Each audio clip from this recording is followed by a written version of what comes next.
Hi there, everyone. Welcome back to the Grow with Cara show. Today, we continue our interview series with successful attorney marketers. We're taking a close look at what's working, what's not working so well, the specific steps these attorneys took to get to where they are. And these are simple steps that you too can follow to get on a similar path to growth. Okay, we're going to dive right in. Today, our special guest is attorney Mike Morse. He's the founder of the Mike Morse Law Firm, the largest personal injury firm in my home state of Michigan. Since launching in 1995, the Mike Morse Law Firm has grown to 170 employees, served 30,000 clients, and collected more than $1 billion for victims of auto, truck, and motorcycle accidents. Mike speaks across the country on how to build a successful law firm. Recently, he was named a #1 Amazon best-selling author for his book, Fireproof, a 5-step model to take your law firm from unpredictable to wildly profitable. There it is. Welcome, Mike. Thanks so much for being here. Thanks, Kara. I'm thrilled to be here. Yeah, and you had that book at the ready. I love it. Well, I have it in both hands. See, there it is, wherever we need it. Great. So, Mike, to help our audience get to know you a little bit better, get to know the firm a little bit better, tell us briefly kind of what attracted you to the law and how you've really positioned the firm for growth for really so long now. Well, so I've been doing this 30 years, graduated law school 30 years ago this week, and started as a solo. My dad was an attorney growing up, loved practicing law. Sadly, he died when I was in law school, so I wasn't able to partner with him after law school, but he instilled some really good lessons in me growing up. Never really thought about doing anything else. Graduated law school, top of my class, worked for somebody for a few years. Then they decided they were done with me and fired me, hung my shingle 27 years ago, and have always been trying to grow this firm, and finally figured it out after I got a business coach involved and understood how to really run a law firm like a business, which it truly is. Sadly, they don't teach us these things in law school. So once I understood the fact that a law firm actually is a business, not just a law firm or a bunch of lawyers trying to practice something. My firm went from literally just me and a couple other people to 170 people in a very short period of time. Had a lot of things happen to us along the way, including my law office burning down in 2007, hence the term Fireproof. And I had my biggest referral source to me, who was sending me 60+% of my cases. 60+% of my cases were being sent to me by this one person. 2011, one day he just came in and said, "I'm not sending you any more cases." I had 29, 30 employees at the time. And I really, at that point, had to figure it out. So I've been figuring it out the whole way. But in 2011, I really had to figure it out. And I went from settling that year about $17 million worth of cases to a few short years, $150 million worth of cases. Wow. So I think I figured something out, and I'm happy to talk about any of those things today and share with your audience, how they can do it for themselves. Wonderful. Well, let's go back to 2011 then, when that referral source really dried up. What was your first move? What did you do? What was fueling that growth, that turnaround? Well, I sadly knew that I had all my eggs in one basket, and I was doing things to try to diversify, but it was hard. That year, I knew I had to do something, and I realized that I was had to do something bold. So within 30 days of him firing me, I was on TV with commercials.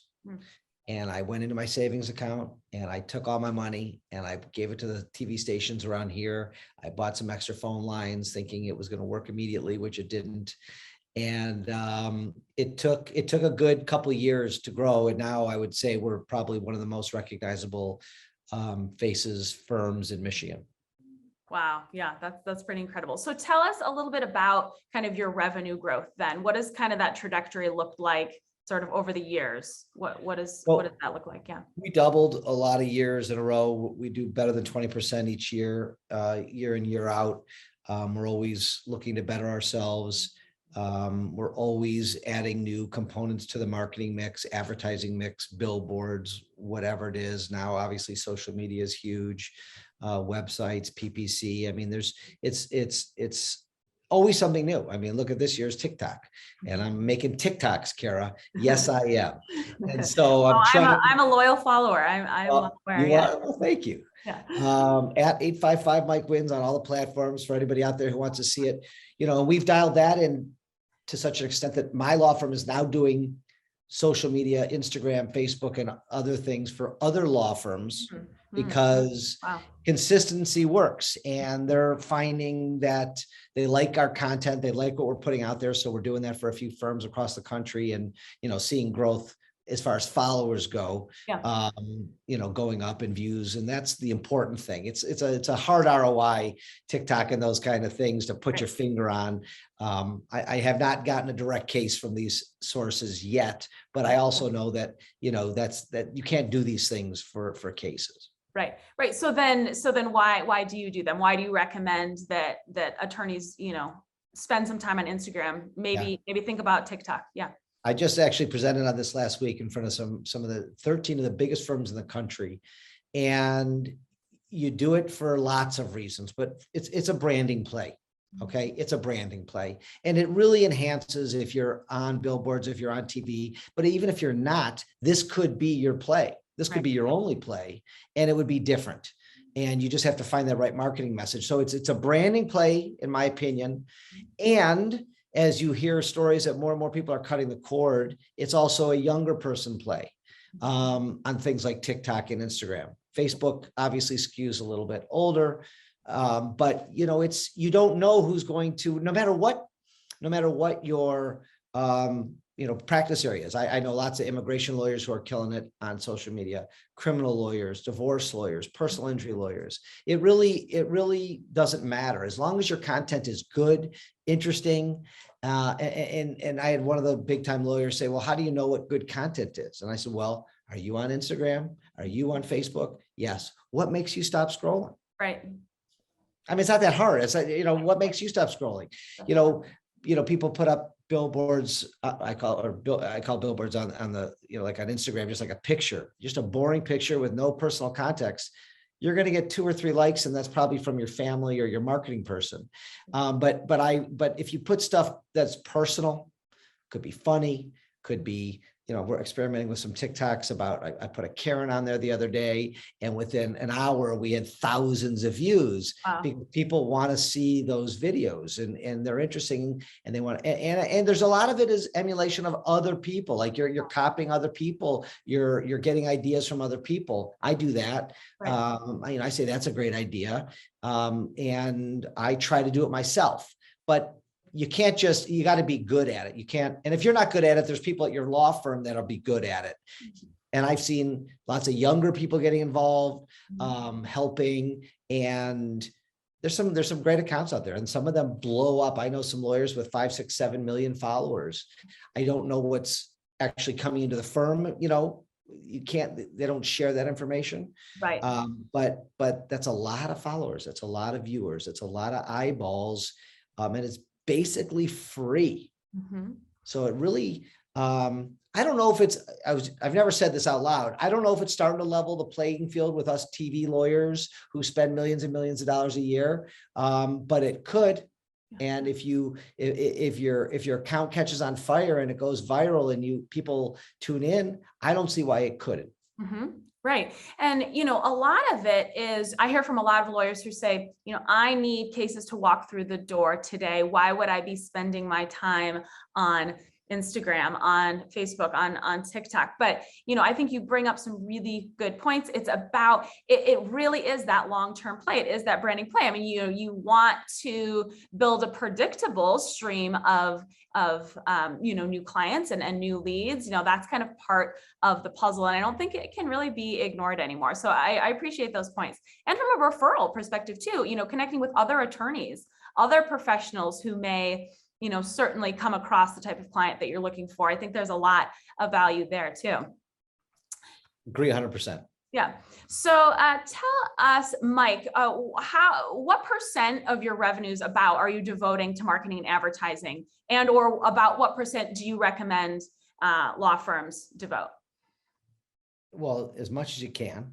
But I would say 15 to 20% is the norm. We spend about 20% of our revenue on TV, billboards, SEO, PPC, and the like. And that's what, the firms that we coach, that it's generally in that area. And which channels now are kind of returning the highest ROI for you at this point? Is it the TV stuff? Yeah, we still feel like TV is dominant in our market here for sure. Yeah. PPC, you've had pretty good success with PPC over the years. Is that something that, as a smaller growing law firm, if you kind of have to put your foot on the gas, is that something that you would recommend? Yeah, I mean, if somebody came and asked me how to start getting cases immediately, I mean, PPC is pretty immediate. I know there's a lot of lawyers in this country who buy leads. We personally don't buy leads. We'd rather put the money in our brand, but there's a lot of law firms around this country who buy leads. I hear mixed things and mixed reviews on the companies, let's say. And so they got to do their due diligence and, kick the tires, check references first before, because I know there's companies out there who say, oh, I work with this lawyer, this lawyer, this lawyer, and that's not true. Right. So I would talk to the lawyers if you're thinking about lead gen. And PPC is tricky. It's expensive. It's a very competitive market, lawyer terms. But you mentioned needing to turn those phones on immediately, and I can't think of any other way truly than that. Or you go out and find a big, one thing that I teach when I do lecture is I think it's an underplayed move. If I had one secret or one tip, Kara, it would be that in your market, you have a big TV lawyer. I don't care what you do. You could be immigration, divorce, bankruptcy, personal injury. You have a big gorilla in your market. I would make contact with that person, get in the door, set up a quick meeting, and ask for referrals, pay whatever referral fee they want, and be grateful. And a lot of people don't do that. They're afraid to do that. What does he need me for? He doesn't get immigration cases. He handles auto cases. We send out 120 on average cases a week to other firms. Wow. I need firms to send them to, but they don't call, they don't ask. Some do, of course.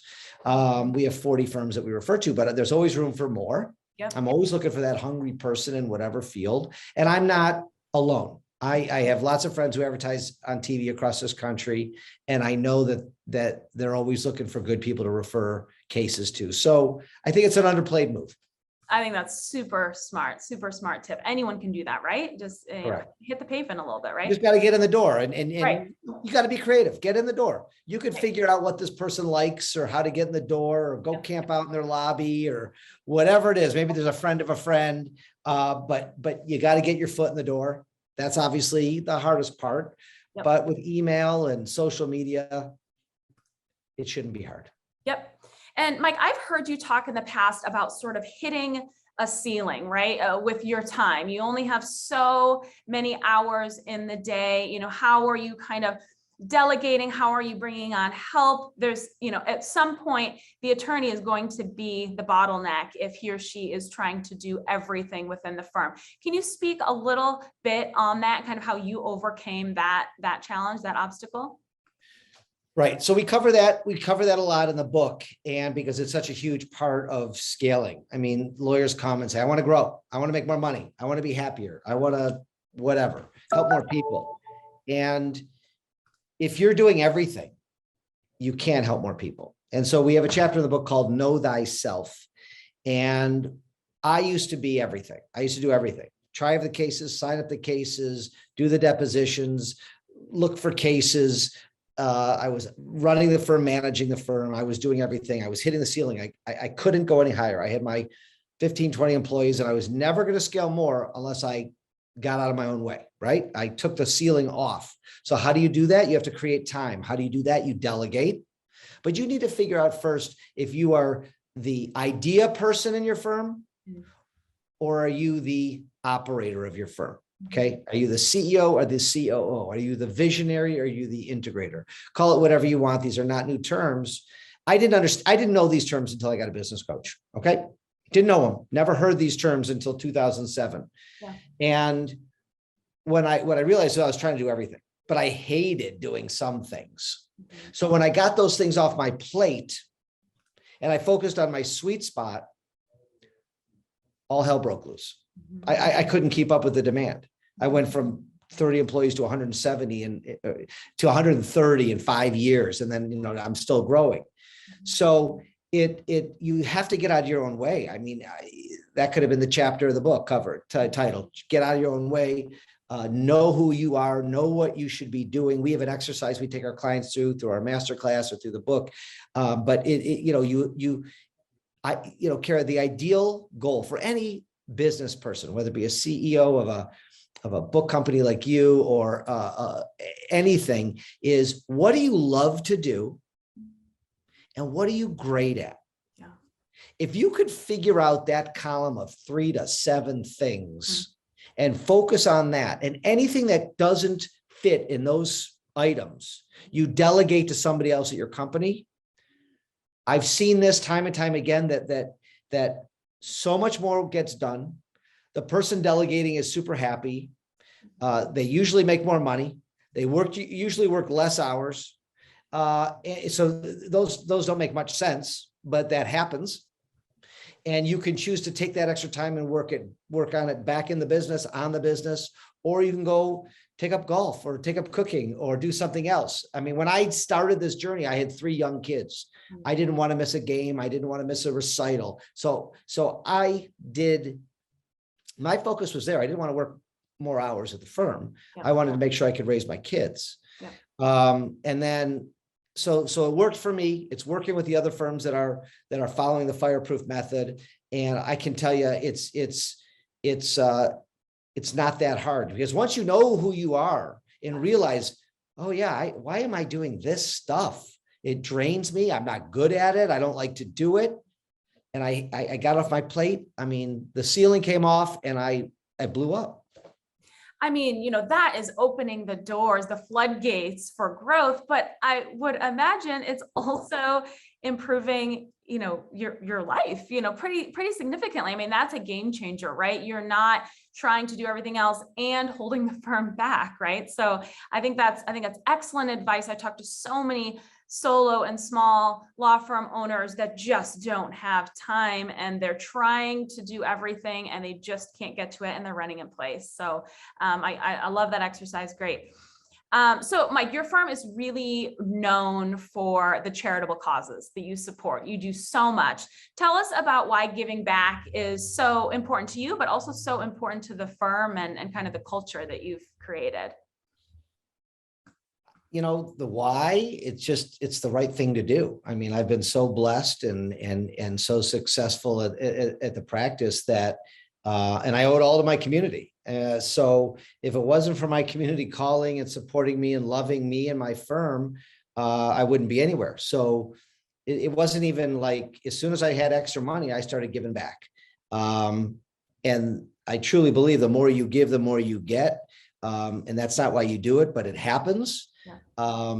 So I've been giving since since I can remember. About 8 years ago, our biggest community involvement has been giving out backpacks to kids who need them, full of supplies for free, without my name stamped on the back. And it's been amazing. We started off at 400 in the first year. Then we went up to about 25,000 a year. We've given out over 200,000 backpacks it started out just Detroiters, literally in the city, and we've expanded it to any kid who needs it in Michigan, truly. Wow. We have events in our parking lot after the kids in Detroit get them. We have events here that kids who need them come and get them. No questions asked. Just take your bag full of supplies and go out and have a winning school year. And that's what we tell them. And so, you know, that's been amazing. We did with the Michigan Humane Society, we partnered with them last September and did a dog and cat event. We adopted out 140-ish animals within about an hour and a half on a Saturday. Yeah, that was amazing and fun and wonderful. So we we don't do anything small. We like to, we love our community. We love giving back. When you do it, we now, I'm proud to say, Kara, we are, I think, in 8 or 9 different cities doing backpacks. I don't pay for the backpacks in those cities, but I have had friends say, we want to do backpacks. So what we did is we set up a program so they could buy them at the same price we buy them.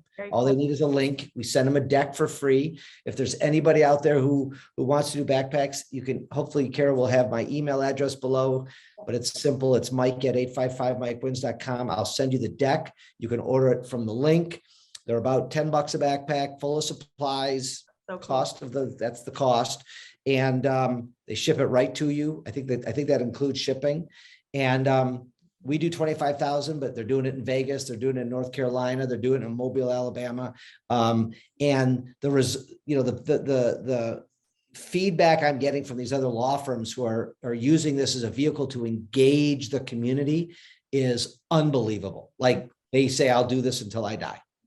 I have a friend in Kentucky, a mutual friend of ours, who said he's doing 10,000 backpacks this year just because he loves the idea. I mean, it's amazing. It shows the heart because of these law firms, because there's no ROI in this. You're not out there with signs really asking for business. It's just giving back from your heart to the kids, and the feedback from the parents, like, I've had people tell me that they had a choice between food and supplies that year, or uniforms and supplies, or whatever. And it makes you really want to cry. And it's a really wonderful event. We have a lot of videos from the backpack drives and events we've had in our parking lot on our YouTube channel, Mike Morse Law Firm YouTube channel. We have thousands of videos there, along with my podcast, the Open Mic Podcast. So, you're talking about content and marketing and all that. So I didn't want to leave that out. I mean, there's a million things to do. Yeah. And of course, there's no time to do it all. That's why you need to delegate the bad stuff that you don't love to do, and you focus on the good stuff that you love to do and that you're passionate about and you're great with. Yeah. Well, that kind of leads me to my next question. So what do you feel like is kind of the lowest hanging fruit? In other words, if an attorney has time to maybe adopt 1 or 2 of your successful marketing channels, which 1 or 2 would you recommend? It's a good question. Depends on really the firm. It depends on the type of law they're practicing. So I would need a more clear hypothetical, because it really does matter. Like, do they have millions of dollars to spend on TV and billboards? Do they have a very small budget? And so, all those ideas, and what resonates with that person. I mean, I think we talked about 6, 7, 8 ideas already. And, the key, Kara, it's not necessarily the area. It's the message. I see such garbagey messaging and ads. And the typical legal ad out there is just garbage. It's just boring. It's just, everybody agrees. I can't go 10 feet out of my building without somebody coming up and saying, I love your commercials. I love your mom. I love what you do for our community. I know that my competitors aren't getting that. Right. I know it. And so we've decided to do it differently, and it works. So you got to find your voice. You got to find what works for you. Not everybody can take my shtick or whatever and do it, because, I use my mom and I have my dog in the ads, and I, make fun of myself in the ads, and that's me. It wouldn't work for everybody, but you got to find your voice. You got to be a little different. You got to be, shake it up a little bit. And to me, that's the most important thing. Then you're going to find how to get the message out, I think. Right. Yeah, I think that's the true insight that you just shared. So before we wrap up, Mike, tell us a little bit about your Fireproof Masterclass, because I know our audience will definitely want to hear about this and want to know kind of how they can learn more. So we wrote the book with no intentions of coaching. I'm running doing $150 million this year in settlements, and I didn't have time to coach.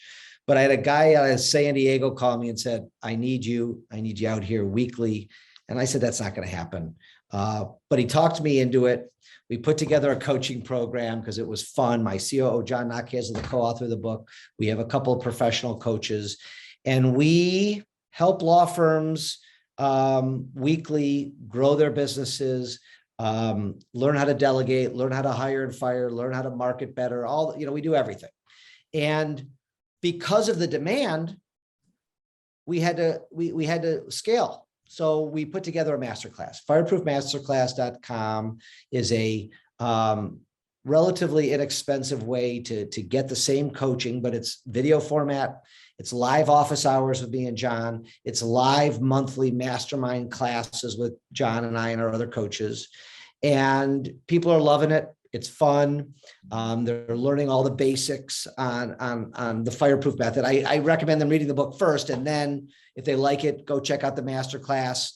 And it's been fun to watch that grow and scale, and love helping law firms. It's like helping our community. It's just helping people. And there's nothing better than seeing their aha moments when you teach them how to delegate something, or you teach them how to do a better intake, or all the things that they're missing in intake, or what they're missing in their accounting systems. Or, there's so many things that when we look under the hood, there's 10 things that just our eyes dart to and say, fix this, this. And then you see stuff starting to go up. That's cool. It's pretty cool. Very cool. Very cool. Yeah. Sounds like invaluable courses. So we'll make sure that we share that link with everyone here. Mike, thank you so much for sharing your truly battle-tested advice with us today. It was a sincere pleasure learning from you. You're wonderful. Thank you so much. My pleasure, Kara. Thank you. So everyone, be sure to join us for the next episode of the Grow with Kara show happening very soon. Have a great day. Thanks so much. Bye-bye.